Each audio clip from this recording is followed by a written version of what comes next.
Boa noite, companheiros e companheiras. Esse é o seu programa Resumo do Dia de número 790. Eu lembro que o Expedito outro dia falou que quase a gente ia chegar aos 200, faltam só 10. Estamos chegando. Hoje, dia 26 de julho de 2021. Bom, gente, o programa hoje está recheado de notícias. Companheiros e companheiras, é o seu programa de número 790. Eu lembro que o Expedito outro dia que quase a gente ia chegar. Deixa eu desligar aqui esse negócio que não pode ficar aqui dois falando ao mesmo tempo. Calma. Gente, eu lembro que o nosso companheiro aqui também me disse que ia colocar charge no ar. E eu quero ver essa charge para ver que desgracença é essa que o pessoal está inventando. Bom, na verdade, é uma charge onde o governo americano ele faz isso em vários países do mundo. Ou seja, para se ficar contente, Mourinho para presidente. Na verdade, o nosso camarada J. Camelo faz sempre essas piadinhas que são maravilhosas, são bem sutis, mas que surtem muito efeito. E acontece, vamos aqui para a nossa batalha de hoje. Dia 26 de julho, gente, lembra, é uma data muito significativa para o povo cubano. Os valentes do Moncada. Por incrível que pareça, o Fulgêncio Batista era na Estados Unidos, onde por incrível que pareça, os Estados Unidos também queria tirar o poder. Mas e aí as pessoas falam, vamos fazer uma revolução, não sei o que, tal. Bom, e aí juntou-se a turma do nosso glorioso Fidel Castro, Che Guevara e outros, e criaram o movimento 26. E esse movimento foi quem deu todo o impulso para o levante que deu origem a... Fidel juntou, na verdade, 1.200 homens armados, todos alheios a partidos políticos adaptados ao regime. Desses, 166 participaram da ação. 135 no quartel de Moncada, em Santiago de Cuba, no dia 28, no quartel Manuel Céspede, em Baiano. Os jovens valentes tomaram os quartéis de assalto em 26 de julho de 1953. Aqui vem uma coisa muito interessante que vale ressaltar: a valentia de um povo, a valentia de quem, por exemplo, nós chamamos essa valentia ao nosso povo nesse instante. 55 foram capturados, torturados e executados. Fidel conseguiu escapar da morte. E Fidel disse uma frase muito conhecida por todo mundo: vocês me prenderam, mas o tempo, a história vai me absolver.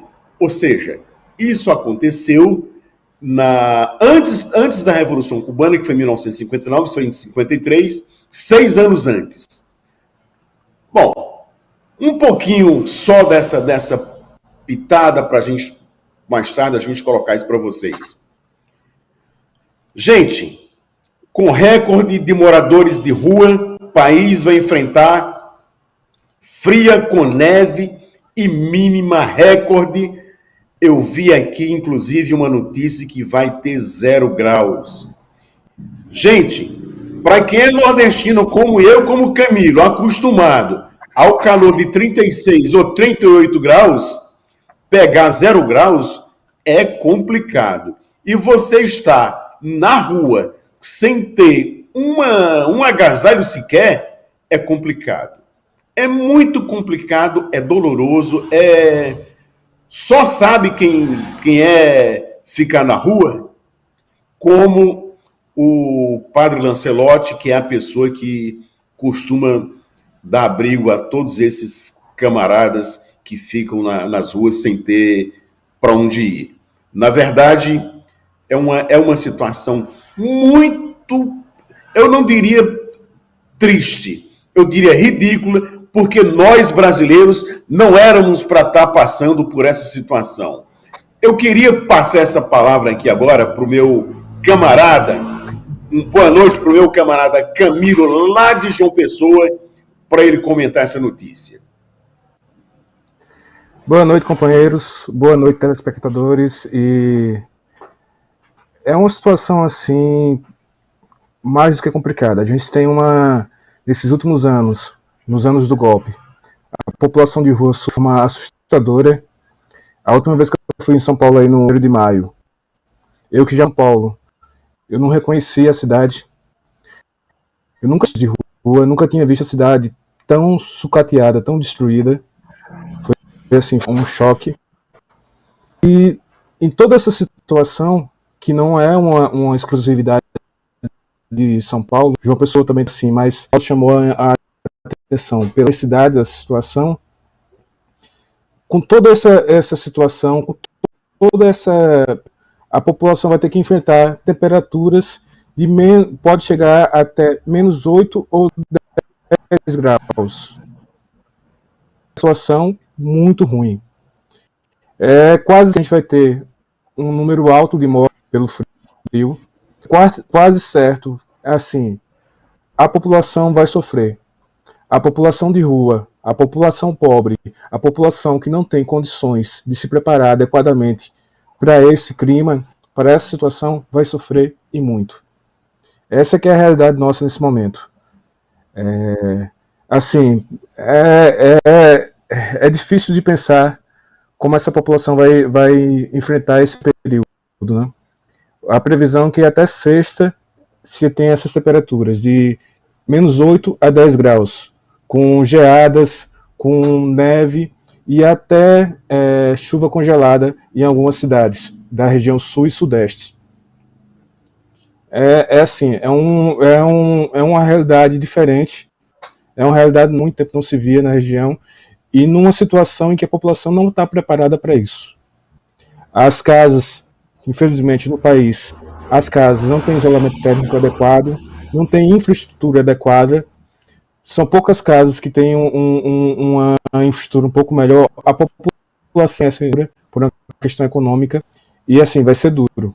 Essa que é a realidade, vai ser muito duro, vai ser muito duro para a classe trabalhadora. Eu só queria comentar um pouco a respeito dessa situação.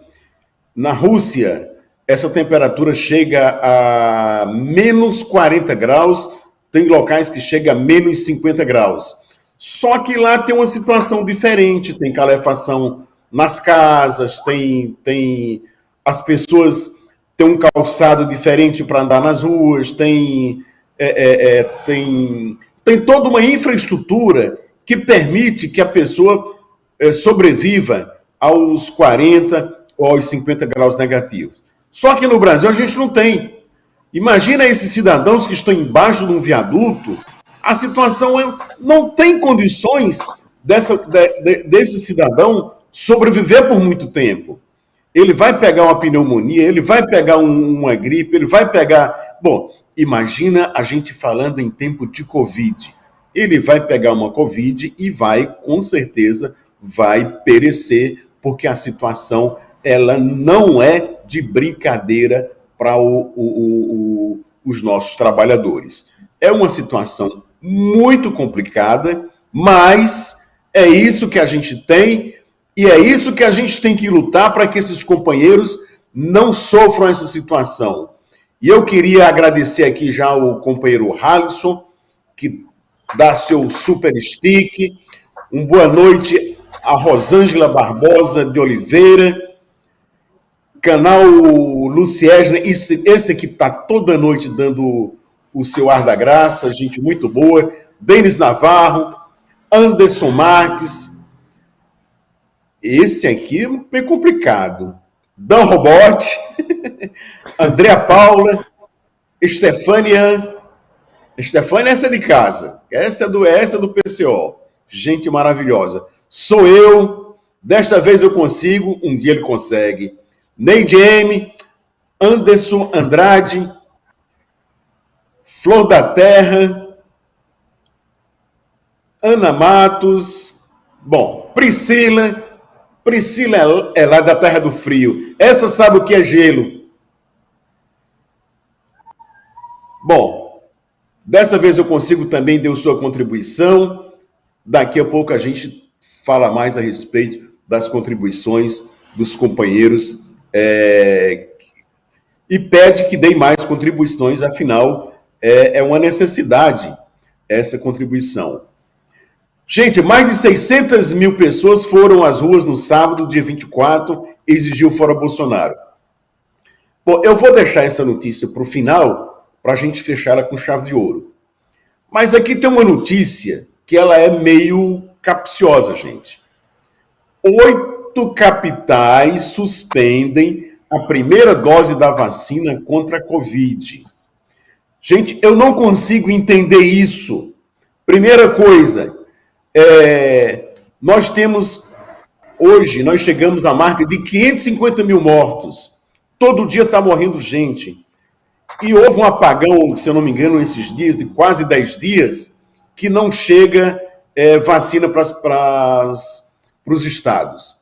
E aí hoje, por acaso, porque aconteceu essa situação, aí o governo diz, eu vou mandar 10,2 mil doses. Peraí, mas não sabe faltar? Por que prender simplesmente para morrer gente? Companheiro Camilo, dá uma pitada nessa notícia para a gente. Qual é o primeiro ponto que a gente tinha que colocar aqui? O governo nunca comprou vacina de verdade. Foi um embudo. E assim, só começou a haver ação após as mobilizações populares.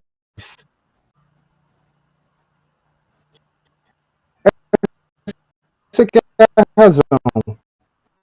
Essa que é a principal questão. Se a população se mobilizar, se a população não se mobilizar, o governo pode morrer mais 500 mil pessoas. Só a mobilização.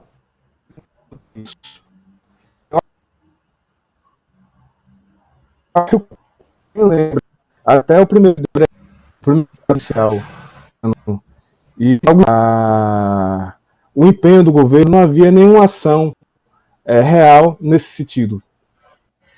Depois do 1º de maio, quando a esquerda e as organizações ficaram pressionadas pela população que já estava na rua, que aumentaram as ruas, quando fez o dia 29 de maio, aí sim, o governo começou a se mover um pouco. E eu digo sim, um pouco, quase nada. Essa que é a realidade. O governo rejeitou as vacinas antes, não tinha interesse. E só uma mobilização massiva é que ele tem alguma movimentação nesse sentido. Realmente você vê que não é uma coisa séria. Por exemplo, eu sou técnico administracional. Eu tomei a vacina da Pfizer. A Pfizer é a vacina da Pfizer. A Pfizer Em todo o resto do mundo, entre a primeira e a segunda dose, 21 dias que se recomenda. No Brasil se colocou 90 dias. É assim, algo irreal, entendeu? Não há um plano real para vacinar a população de ampla, de fazer realmente parar a pandemia. Para essa pandemia, tinha que vacinar assim, de imediato, de uma vez só, um número alto da população. Esse número depende muito do vírus. Por exemplo, o vírus da gripe, se não estou enganado, é em torno de 70% da população. O vírus da varíola tem que ser em torno de 95% da população. Ninguém sabe quanto da população teria que parar o vírus da gripe. No Chile, por exemplo,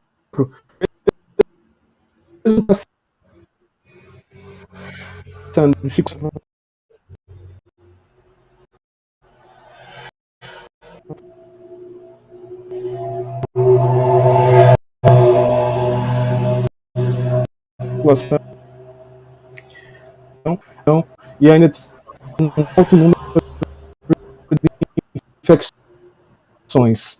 Aí, você não sabe o que perspectiva a gente vai ter. É difícil, muito difícil de se colocar que a pandemia, se manter o ritmo atual, que essa pandemia esteja controlada ainda esse ano. Eu acho muito difícil. Se mantiver esse ritmo atual, provavelmente não vai estar controlada, provavelmente a gente ainda vai estar sofrendo muito com isso, a população brasileira com toda essa situação.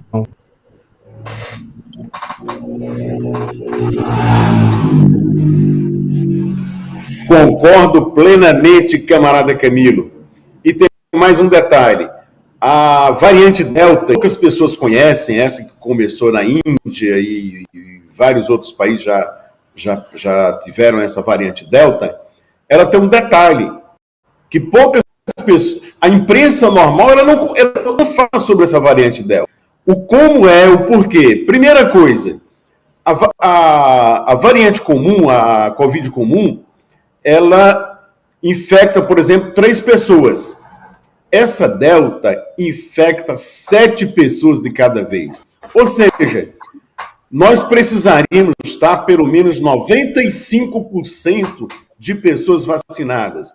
Mas o governo não tem essa preocupação de vacinar, não tem essa preocupação de comprar vacina, não tem uma logística para distribuir essa vacina. Senão, a gente não estaria há mais de 10 dias faltando vacina em várias capitais brasileiras, em várias cidades brasileiras. Ou seja, nós atingimos a marca de 550 mil mortos. Isso só aconteceria numa guerra, e numa guerra violenta, e é essa que a gente está enfrentando. E aí, eu conclamo a todos vocês, quando tiver um ato público marcado para as ruas, companheiros, vamos às ruas, pois somente a luta dos trabalhadores é que pode resolver toda essa situação. Não é a gente ficando em casa que vai resolver a situação. Ah, fica em casa. Não, o Camilo vai para a mansão e eu fico em casa. Não, são todos nós trabalhadores, professores, comerciários, estudantes, ou seja, todos os trabalhadores têm que ir para poder tirar esse genocida do poder. Não adianta a gente ficar em casa que ele não vai cair sozinho. Não adianta a gente ficar em casa que não vão mandar vacina para a gente. Agora, se a gente estiver na rua, como dizia o velho Ulisses Guimarães, que era um burguês, mas ele sabia das coisas, ele dizia, só gente na rua põe medo na burguesia. Ele sabia disso. E olha, gente, ele não era um revolucionário, nem era um trabalhador. Ele era um agente da burguesia. Mas continuando aqui, a pauta tem muita coisa ainda para a gente desenrolar aqui com o Centrão, que o Bolsonaro muda o discurso, O discurso, gente, na realidade é o seguinte: primeira coisa, era, se eu não me engano, 5 aprovaram o pessoal que reclamava da situação do fundo eleitoral, eles aprovaram uma quantiazinha merreca de 5 bilhões de reais. Gente, é muita grana. Sabe para quê? Para torrar nas eleições. Ou seja, sabe quem vai ficar com essa fatia? Os partidos grandes, como o PSDB, como o PMDB, como o Partido do Presidente, etc, etc. Acontece que nós não podemos deixar essa situação ficar à toa. E ele, para tentar, digamos, dizer que a situação não é 5 bilhões, ele diminui para 5, para 4. Diz que vai aprovar 4. Não sabemos qual é a situação. Acredito que ele vai ponderar ficar nesses 4 e vai, ou seja, a burguesia vai continuar torrando dinheiro nas eleições. Essa a coisa que ele sempre sabe fazer. Camilo, se você puder comentar alguma coisa a respeito dessa situação, eu ficaria imensamente satisfeito.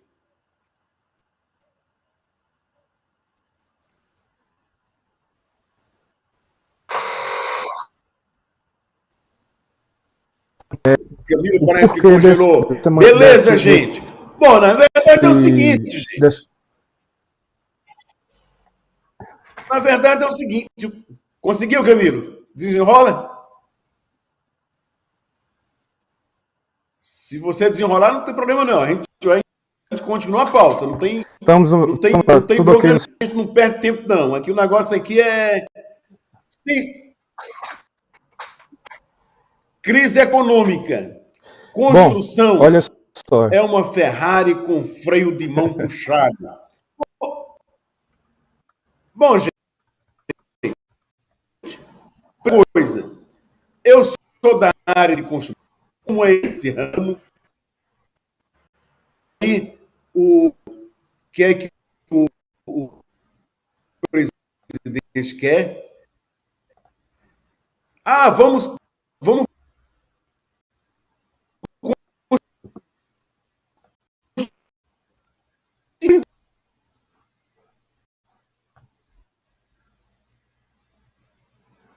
Eu não sei se é a minha internet ou a dele.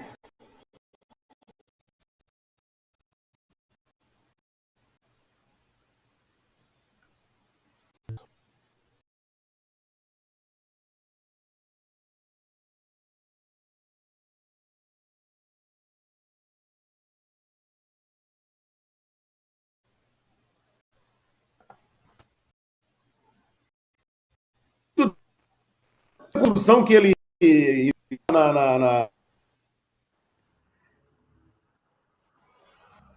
Fala um pouco aí sobre a Constituição também, Camilo.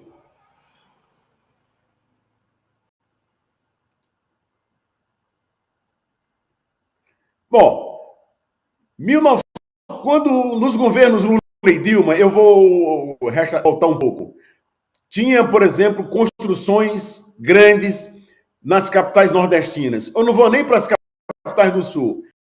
Capitais como Salvador. Eu mesmo fazer projeto Paulo para Natal, para e agora nós não temos simplesmente nada. Aí o cara diz, mas tem uma casinha ali. Gente, ela é uma solução boa para a nossa área, vai dar dinheiro, se realmente ela for multiplicada por 100, por 1000. Não é uma construção significativa para nós que trabalhamos na área. Então, o que acontece? Não está havendo demanda de construção no país. A demanda de construção é mínima, ela é pequena, ela é irrisória. E o que acontece com isso? Não tem emprego para o pedreiro, não tem emprego para o servente, não tem emprego para o mestre de obra, não tem emprego para o carpinteiro, não tem emprego para eletricista, bombeiro hidráulico, ou seja, parado, o arquiteto fica parado, o engenheiro de segurança fica parado, o engenheiro de obra fica parado, ou seja, falta simplesmente serviço para todo mundo. Com isso, o cara daqui que precisa vai faltar dinheiro para ele também, porque nós não vamos comprar, não temos a mesma condição de comprar como a gente comprava antigamente.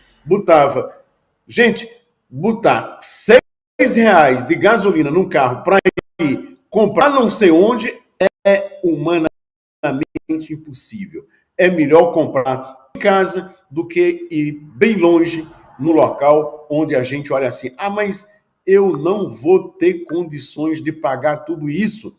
Você bota R$500 no bolso e sai com 4 sacolas. Por que eu trouxe? Nada, simplesmente nada. A gente tem uma situação, uma hiperinflação. Em relação à construção, ainda tem outro detalhe. Você faz um orçamento de uma construção hoje, quando você chega para trabalhar, cadê o valor cadê aquele orçamento que você fez caber naquela obra? Não dá mais. Acabou. Infelizmente, essa é a situação. Não existe construção no país. Nós estamos fadados a nossa geração, a minha, a do Gabriel e a outros companheiros que são da nossa área, estão fadados a ficar sem o trabalho por conta dessa situação que o presidente Bolsonaro, infelizmente, joga nas nossas costas. Bom, continuando aqui, governo Bolsonaro e estados querem forçar a volta às aulas. Você já está de volta, meu amigo Camilo?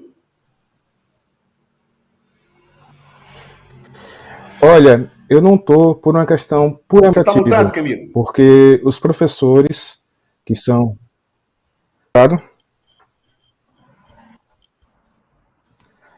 porque os recusaram.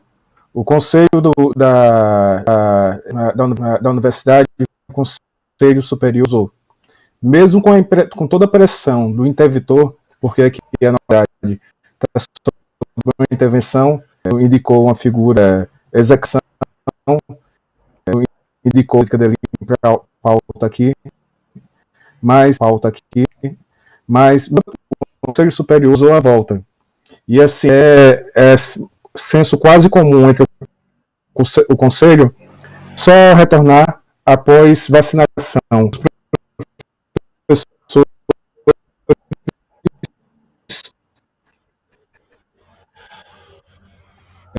técnicos e estudantes, tanto voltar do que for vacinada. E assim, é o mínimo, né? Não faz o menor sentido se aglomerar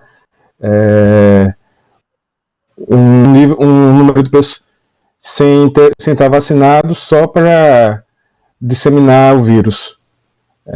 Assim, você colocar 30 pessoas dentro de uma sala com ambiente, com ar-condicionado durante 2 horas, assim, é algo inaceitável, assim, inconcebível. Realmente não faz sentido retornar às aulas nesse momento. O que há nesse momento é uma pressão muito grande da direita, muito grande da burguesia. Por quê? Quando as crianças não estão, tem que alguém tomar conta delas. E isso faz com que atrapalhe o esquema que a burguesia para os pais dela. Tem pai que não vai trabalhar, não vai fazer hora extra, não vai fazer isso, não vai fazer aquilo. Tem toda uma situação que muda. E atrapalha isso. Aí, por isso é uma pressão gigantesca da burguesia para que você vê isso nas prefeituras, você vê isso no governo do estado. E assim, só que é uma situação inaceitável, entendeu? Se voltar sem vacinar, condenar à morte uma parcela, quer dizer, uma porcentagem da população educacional, quer dizer, dos técnicos, dos professores, de toda aquela comunidade. E não só dela, como também das famílias dela, né, que vão acabar sendo traídos por... eu tenho um filho de 6 anos. É quase impossível você impor um protocolo de distanciamento social a uma criança de 6, 4, 5 anos. O natural dela é ter a proximidade, é ter o contato. E se você colocar 30 crianças numa sala de aula, como são as salas de aula públicas, o que vai ter uma disseminação assim gigantesca.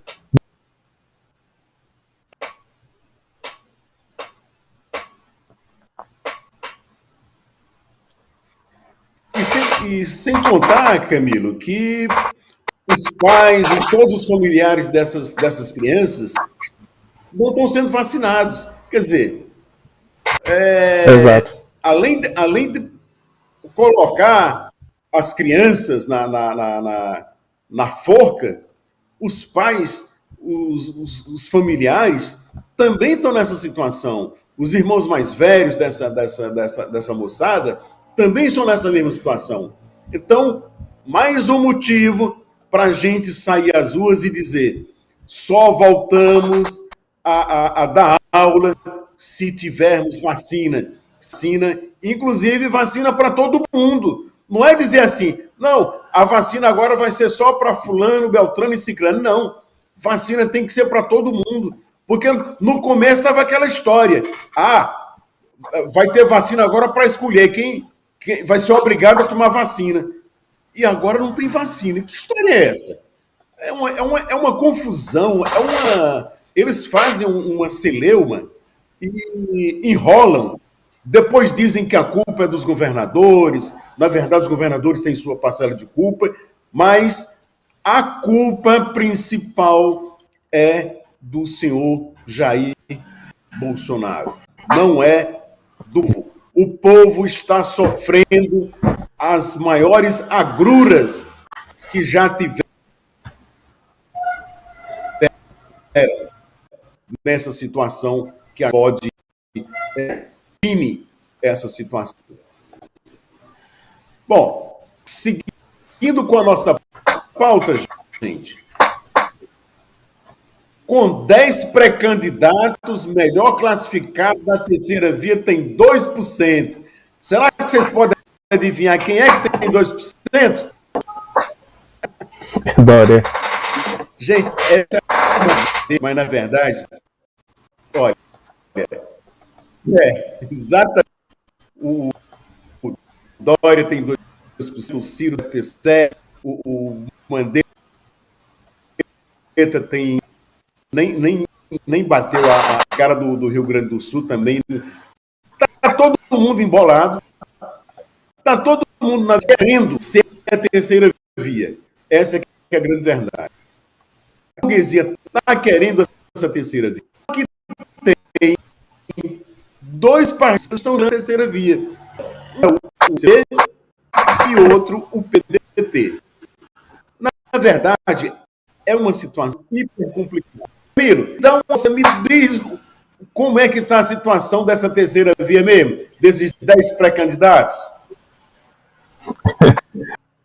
Olha, isso me lembra muito de 94. Eu tinha a campanha do FHC, né? Eu tinha 11 anos. Você, nas pesquisas iniciais, tinha um número irrisório, acho 100% ou menos. O Lula tinha 64%. Mas a campanha na TV foi tão intensa que eu, como criança, me envolvi na campanha.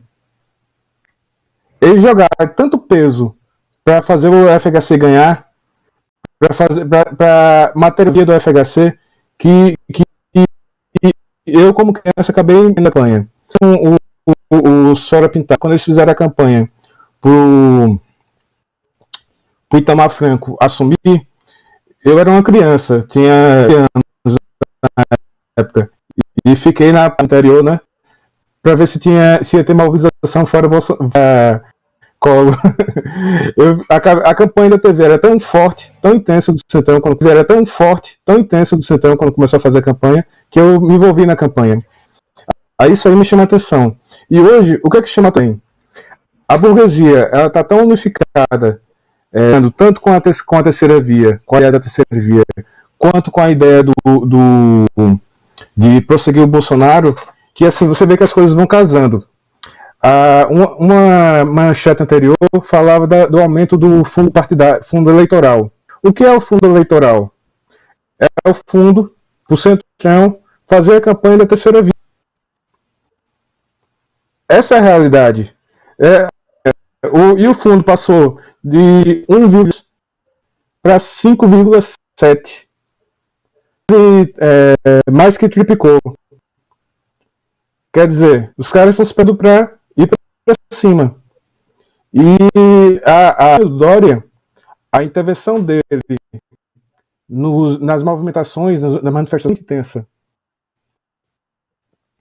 A gente vê o embate dele com o PCO, ele querendo se filtrar nas manifestações, e o PCO denunciando isso, até junto com os companheiros, tirando a bandeira deles e tirando eles do ato, mostra bem esse bloco democrático que foi supostamente feito lá em São Paulo, que foi uma encenação de manifestação com a direita, com pessoas como o Livres, que era do PFL, e vários outros setores da direita, e o PCdoB, mostra isso.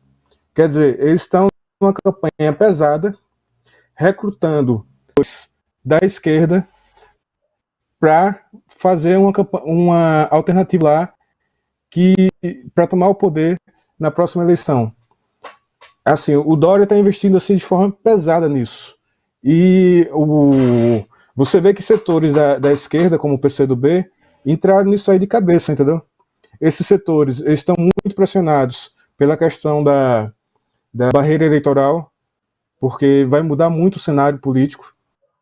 Os partidos pequenos vão ser ainda mais sufocados, e com partidos pequenos, como o PCdoB, entre outros, vão perder toda a sua expressividade, não vão conseguir parlamentares. E eu sei que seria uma federação democrática, um bloco de frente ampla, mas uma coisa assim para colocar a política da direita sem crise, principalmente isso, para evitar que haja um retorno da esquerda. A burguesia, ela sabe que não dá para fazer um acordo com Lula. Ela não quer um acordo com Lula. Ela sabe que Lula entrar, ele não vai cumprir nenhum dos acordos. Vai ser como nas greves do ABC, que o Lula fazia acordo com os industriais, e no outro dia, para acabar com a greve, e no outro dia ele tinha que continuar a greve, porque os trabalhadores queriam. Se tiver outro governo do PT, se tiver outro governo do Lula, os trabalhadores vão querer que seja um governo dos trabalhadores, vão querer que seja um governo à esquerda. Muda essa situação. Sim, mas se polariza, e a está tentando evitar essa polarização. Quando você vê o cenário geral, você vê que há toda uma política orquestrada para isso. E ela ataca de todos os pontos. Você vê, eles estão fazendo de tudo para criar essa frente ampla, para preparar essa alternativa do Centrão, essa terceira via. Está uma disputa, inclusive, muito forte entre o Eduardo Leite, Eduardo Leite, o nome dele, né? O Bolso Gay, segundo Lula, o cara que se declarou gay por uma questão eleitoral, e o Bolsodória, para ver qual dos dois é o representante dessa terceira via. E assim, é uma disputa muito acirrada. Você vê que eu não duvido nada que a gente tenha uma campanha aí com o Dória, porque o Dória ele controla a maior máquina estatal do país. São Paulo é uma das maiores, e a maior de todo esse. E ele vai, não vai ser, e está criando uma estão colocando a máquina do Estado para essa campanha. Porque, assim, o que fizeram de aumentar o fundo eleitoral não é outra coisa. É direcionar a máquina do Estado para essa campanha, para os principais partidos dessa campanha que vai ter. Essa que é a realidade. Bom, passando realmente para o próximo ponto, crise energética. Com a dolarização do preço dos combustíveis, explode, gasolina passa dos R$ 6. E, gente, se fosse só a gasolina, eu ainda ficava calado. O problema é que o gás de cozinha está na casa dos 100, chegando aos R$ 120. Aí, gente, é complicado. Primeiro porque tudo que a gente precisa é transportado através de caminhões e é através de diesel. O diesel também está caro. Ou seja, é uma situação complicada, é uma situação que eu já vivi isso não lembro em qual ano, na década de 80, mais ou menos, eu vivi isso, a gasolina subia semanalmente, e era ditadura militar ainda, e hoje a gente está voltando, nós voltamos no tempo a viver novamente essa mesma situação. É uma situação tão caótica que, por exemplo, nos governos Lula e Dilma se vendeu muito carro, se vendeu eletrodoméstico, etc, etc. Agora, a onda, nem carro usado o pessoal está conseguindo vender, gente, porque manter um carro é caro. Se estou pensando que um carro é barato, a manutenção do carro é barata, um carro velho, não é caro. Eu já possuí carro velho de toda a idade, se você imaginar. E é muito caro você segurar um carro. É uma situação hiper complicada, hiper dolorosa. E essa dolarização, ela é muito mais complicada por conta de outro detalhe. Qual que é? As refinarias no Brasil, todas elas foram fechadas, praticamente todas elas estão fechadas. O Brasil compra a gasolina dos Estados Unidos para poder dar dinheiro aos americanos e nós ficamos a ver navios. Você quer comentar essa situação, camarada?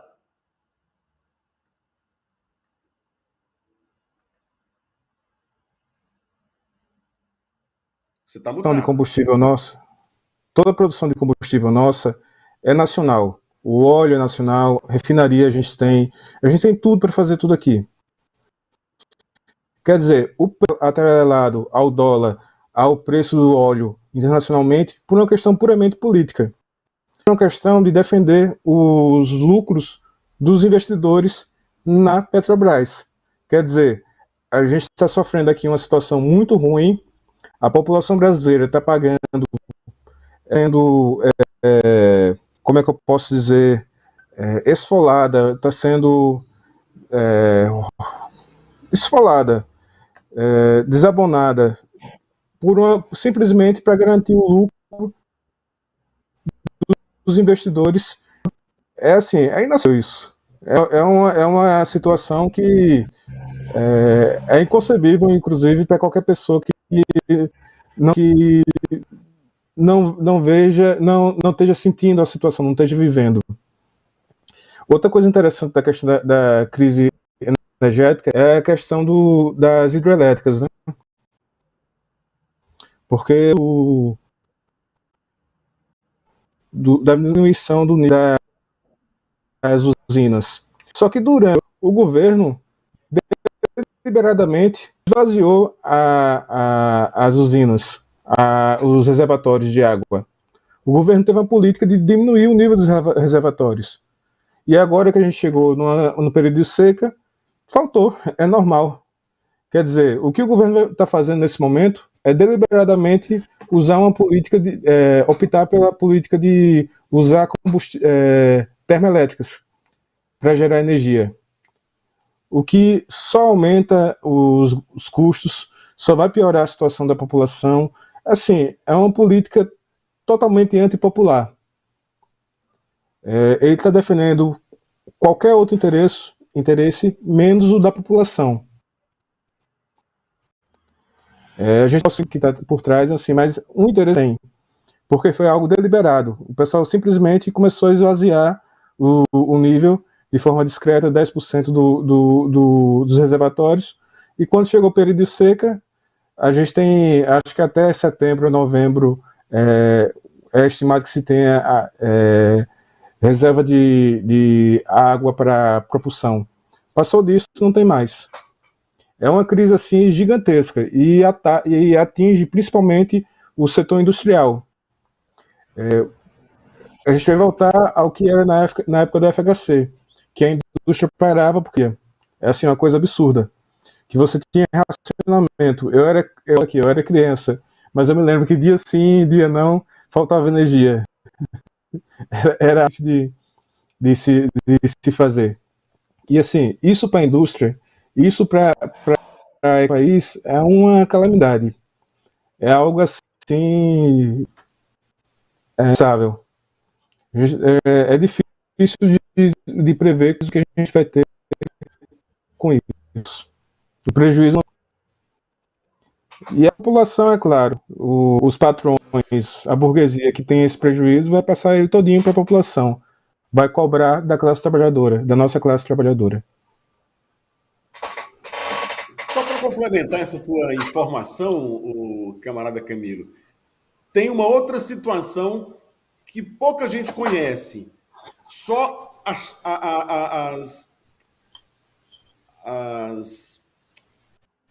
essas energia solar que a gente tem aqui no Nordeste, que tem aqui no estado do Ceará, e juntar com brincar aqui com a companheira Dilma, o estoque de vento, ou seja, com tudo isso que a gente tem aqui no estado, dá para abastecer todo o Nordeste, só a do Ceará, para tu ter uma ideia. Aí você diz, e para essa energia toda? Eu não sei.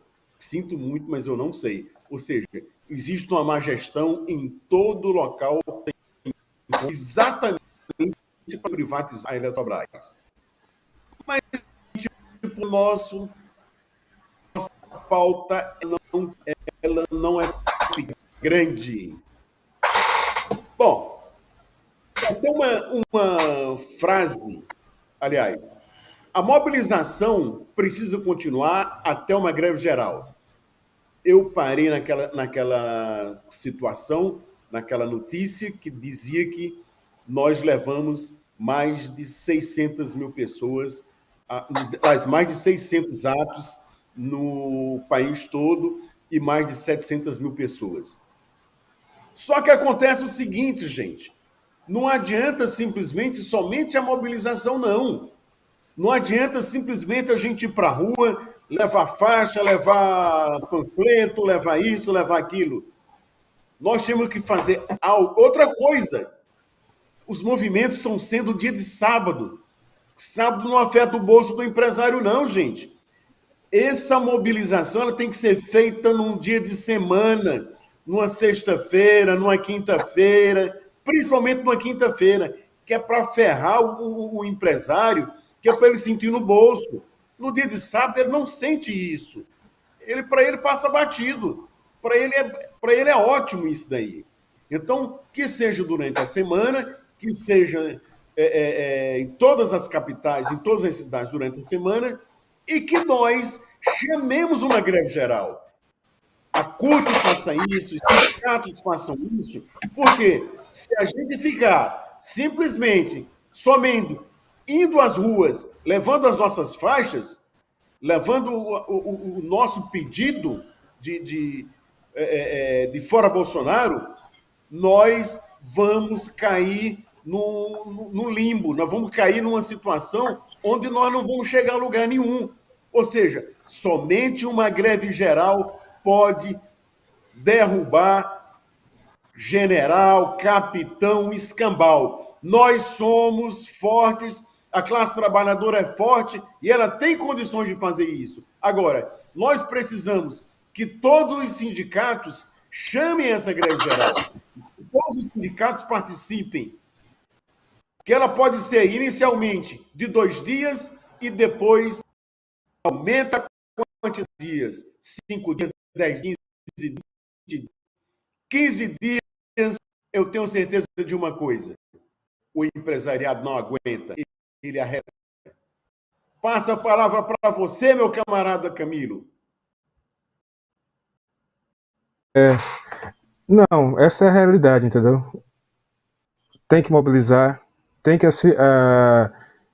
que colocar a seguinte questão: a população precisa de emprego, a população precisa de vacina, a população precisa de comida, de moradia, e só vai conseguir isso tirando Bolsonaro, tirando Mourão, tirando todos os golpistas. Só vai conseguir o regime.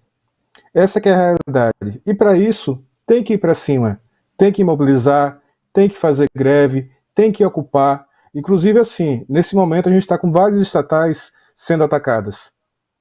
E a política é clara: tem que ocupar as estatais, tem que ocupar os Correios. Correios é da população, é um bem público. Tem que ocupar, não pode deixar vender. Eletrobras, as empresas de água, tudo tem que a população correr atrás. Não há como. Ou a gente mobiliza a situação, ou não vai ter uma resposta à altura. A única saída é essa: são pessoas na rua. Quer evitar a privatização? Ocupa. Quer derrubar o governo? Pessoas na rua. Foi assim na época da ditadura. Foram os trabalhadores dos metalúrgicos que derrubaram a ditadura, que desmoralizaram ela. Quando era proibido sair na rua, quando era proibido juntar mais do que 2, 3 pessoas, os metalúrgicos foram lá e colocaram 30 mil na rua, fizeram a polícia de São Paulo, fizeram os militares recuar, quer dizer, desmoralizaram os militares, desmoralizaram a ditadura e mudaram o regime. É a mesma situação hoje. Os trabalhadores estão começando a ir de forma tímida. Está indo devagar. Está começando a aparecer estudantes, estão a maioria dos militantes, está a maioria dos simpatizantes, mas tem que chamar todo mundo, tem que chamar os trabalhadores, tem que dizer à população: olha, o nosso emprego depende disso, a nossa vida depende disso. Se a gente deixar do jeito que está, ninguém sabe como é que vai estar aqui há 2 anos, há 3 anos, há 5 anos. O que eles vão tirar da gente, ninguém sabe. Fernando Henrique, o que ele tirou do Brasil, o que ele tirou da população, foi uma coisa assim gigantesca, foi um assalto gigantesco. A economia nacional nossa, ela passou de 25% correspondendo à indústria, acho que é em torno de 11 hoje. Destruiu o país, destruiu as condições de vida dos trabalhadores. Se a gente deixar, isso aí só vai piorar. Não tem fundo, entendeu? Se você deixar, a burguesia vai tirar até não ter mais de onde. Tem que mobilizar. Para evitar isso, a única forma de mudar o regime, a única forma de parar essa exploração da burguesia, de evitar que o imperialismo faça o que quer aqui, é mobilização. E a gente tem que ter claro o seguinte: hoje a gente é a colônia dos Estados Unidos, quer dizer, é a colônia do principal país imperialista do mundo, e é a principal colônia dos Estados Unidos, a colônia do principal país imperialista do mundo. O Brasil é uma coisa muito importante para os trabalhadores mundiais nesse momento. A gente tem que ter consciência disso e tem que se organizar em torno disso. Se a gente muda o regime aqui, se a gente muda as condições aqui, a gente inviabiliza todo o plano do imperialismo a nível mundial. Vai mudar toda a situação política a nível mundial. É uma coisa muito importante, é uma situação assim, muito sensível nesse momento que a gente vive. Você vê que o imperialismo está com uma política clara, desde 98, de recrudescimento na sua política externa, de atacar os países que tentam ter alguma independência, como a China e a Rússia, de tentar cada vez mais consolidar o domínio dele nessa região aqui, de explorar cada vez mais o país. A gente não foi à toa que teve um golpe de Estado. Não foi à toa que teve o segundo golpe, que foi a fraude eleitoral de 2018. E não é à toa que agora está se armando mais um golpe para se manter a situação. Nós só vamos conseguir mudar nossa situação, só vamos conseguir melhorar nossa situação de vida, melhorar nossas condições de vida, se a gente mudar esse regime. Quer dizer, se a gente se a gente destruir o regime que foi imposto pelo golpe de 2016. Beleza, meu camarada. Próximo ponto. Lula fala uma frase muito importante. América Latina tem que ser um bloco e Biden tem que entender que temos o direito de crescer. E ele diz mais: sempre que há um governo que começa a melhorar, as coisas, aparece um golpe, o governo cai, o continente latino-americano tem que se desenvolver. Queremos soberania, afirmou o ex-presidente em entrevista à imprensa argentina. Ou seja, eu acho que está na hora do Lula aparecer nas manifestações e nas manifestações, tomar de conta das manifestações, afinal de contas, essas manifestações dão-se a todos os trabalhadores. E ele, como representante dos trabalhadores, há uma necessidade de ir a essas manifestações. Eu proponho que a cúpula do Partido dos Trabalhadores leve o companheiro Lula até as manifestações. Uma pessoa disse outro dia que o Lula corria perigo e o Rui disse a resposta clara: ele corre perigo em qualquer lugar, até em casa. Ou seja, então é melhor ele vá até as ruas, tomar de conta, porque tem gente, tem muito picareta querendo tomar de conta das manifestações, inclusive João Dória, aliado com o PCdoB, com o PDT e etc. E nós queremos que o companheiro Lula tome de conta dessas manifestações. Mas eu queria ouvir a palavra do companheiro Camilo a respeito dessas palavras do companheiro Lula sobre o bloco latino-americano.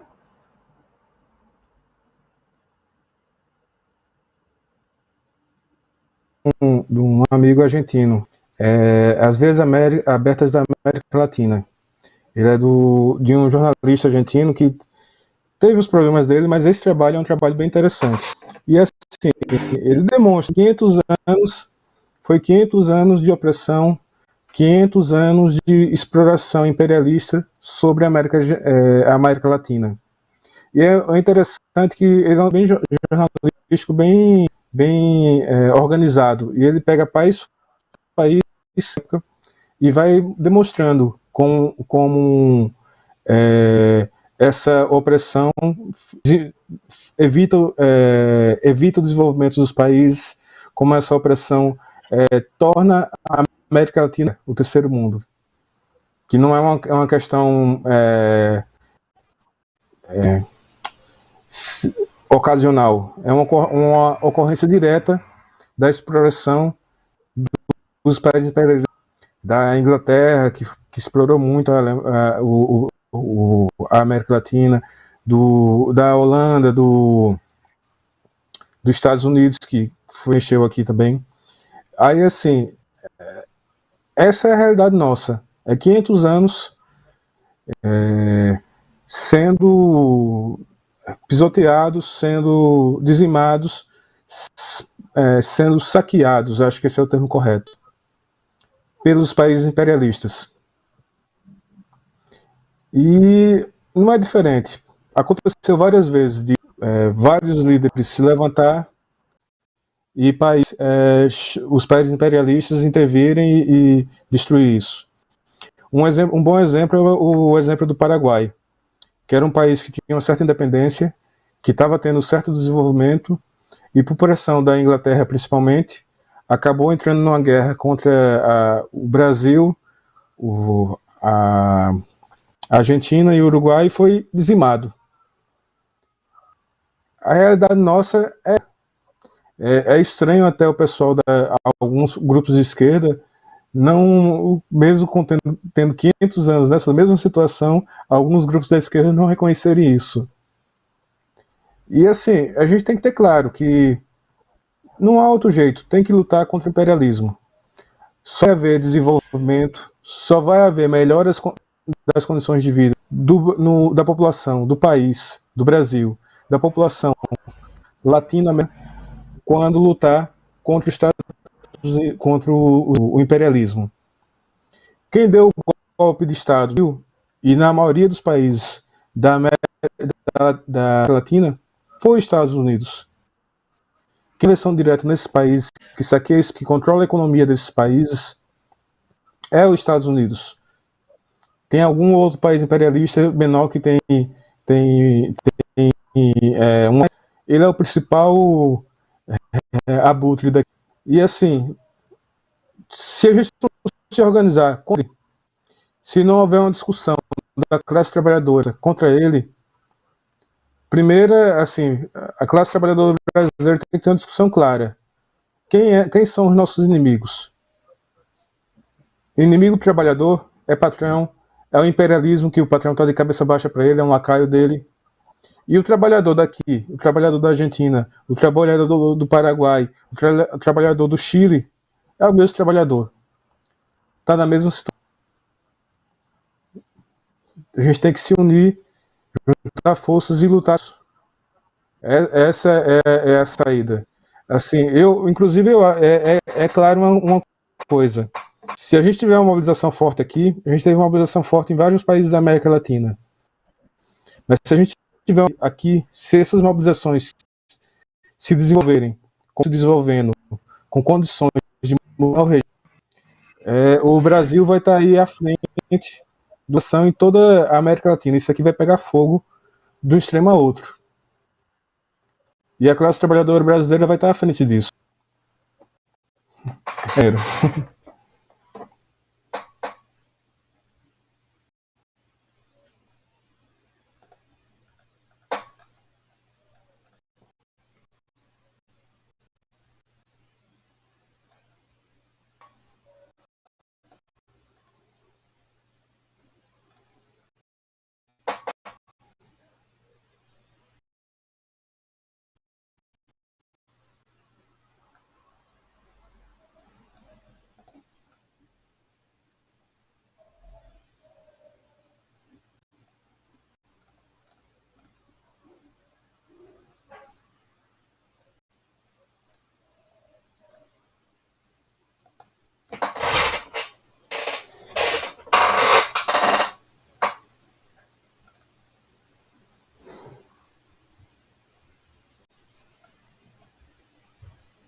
Tô sem link, não sei se caiu.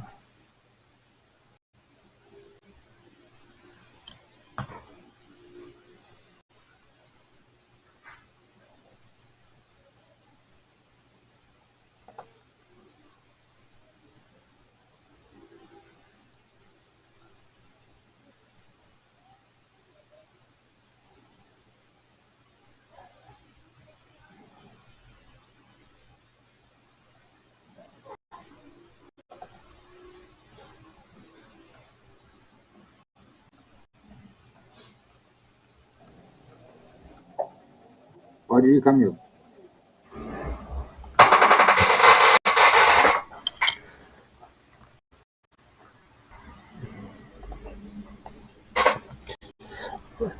Posso continuar?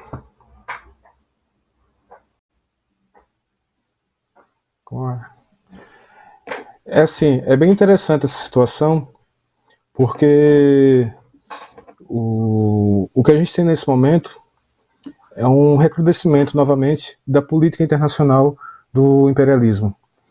Quer dizer, o Biden, diferente do que a esquerda colocava, que colocava ele como um democrata, um ser democrático que seria melhor para todo mundo, que teria uma política menos agressiva do que menos à direita do que o Trump. A gente vê justamente o contrário. O Biden teve uma ação direta no golpe de 2016.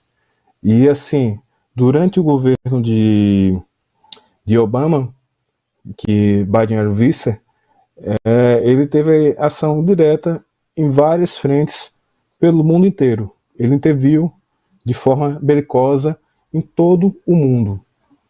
E assim, a política externa dele é super agressiva, não só externa, interna também. Se você olhar atualmente a mudança que tem na legislação local, que traz a política de lei antiterrorista interna para manifestações internas, é uma coisa assim que não existia no panorama político norte-americano. A política dos democratas nesse sentido é muito mais famigerante, muito mais belicosa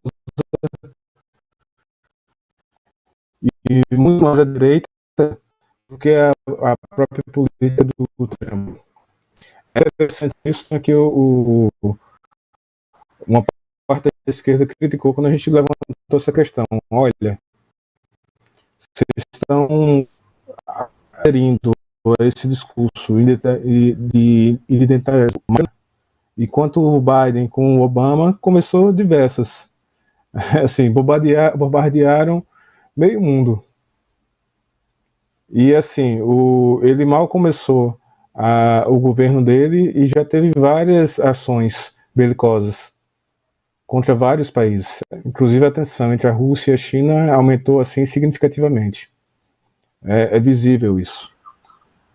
Então, quem tinha a impressão de que essa política dos democratas ia ser mais aberta, mais benéfica para os países externos, para o terceiro mundo, para a América Latina, está completamente errado. O que a gente vê no momento é justamente o contrário.